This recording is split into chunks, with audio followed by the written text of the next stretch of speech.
I think it's time to talk about parallel thinking. This strategy appears to be unfocused and unstructured thinking. Without a structure or plan, the thinker proceeds from critical thinking to neutrality, optimism, and so on. The six thinking hats technique introduces the parallel thinking process. Many people are used to conventional thinking and rely instinctively on their own routines. These are sometimes successful and sometimes not. The evidence shows that when people think as a group, just using their own individual perspective, they are usually fail to reach an agreement.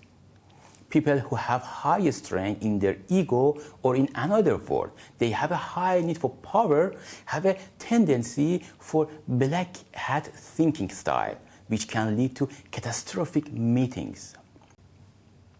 To understand which basic human needs we have and how this affect our behavior and our relationship, you can refer to my course, which I put the link in the description.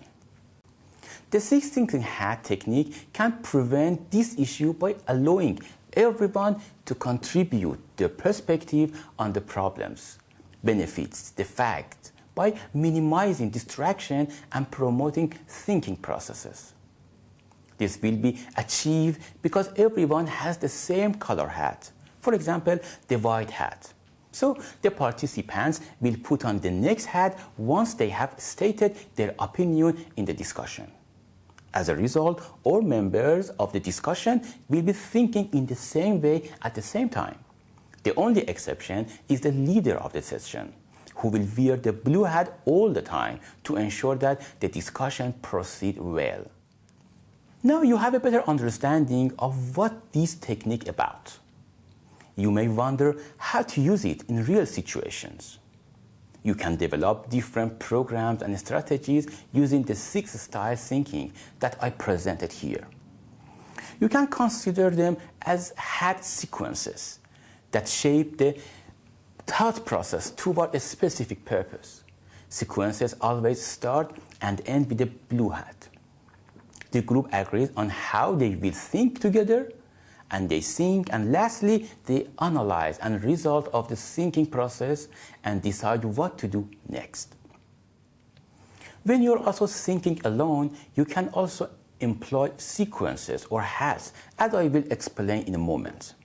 Here, I'm presenting some strategies to use this technique based on the goal of the meeting or discussion.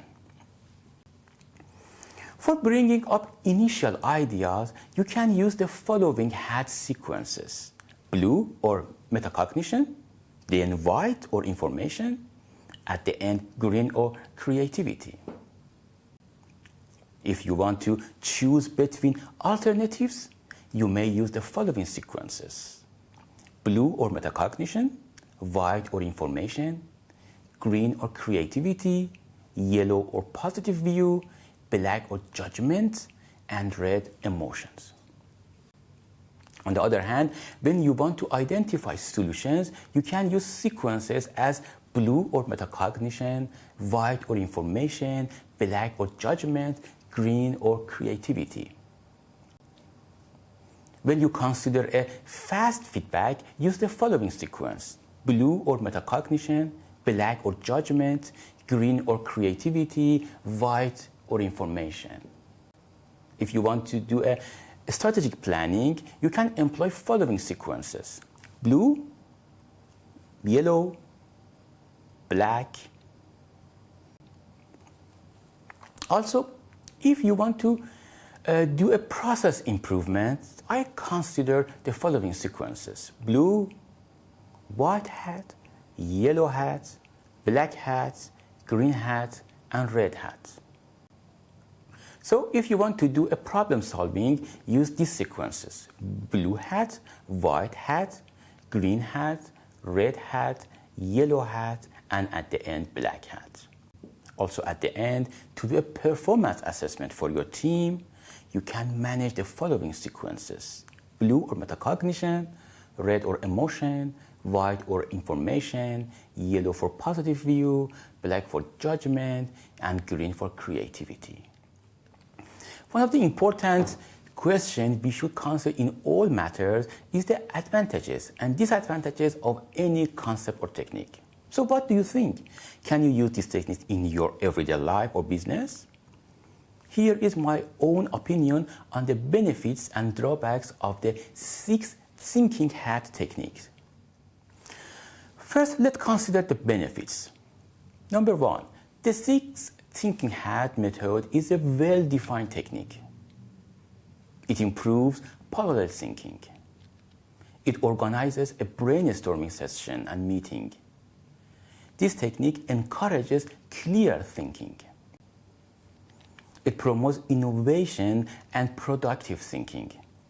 This method generates several potential solutions to a problem. This strategy encourages team participation and performance.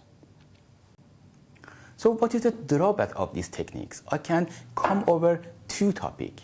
The first one is it takes time to apply it to a group. And the second one is that some people with high need for power or black hat thinking style may even fight over differing views to prove their own worth. So I appreciate if you please share your thoughts and experiences in the comment section below. Thank you for watching, and I hope to see you again in another episode. Bye.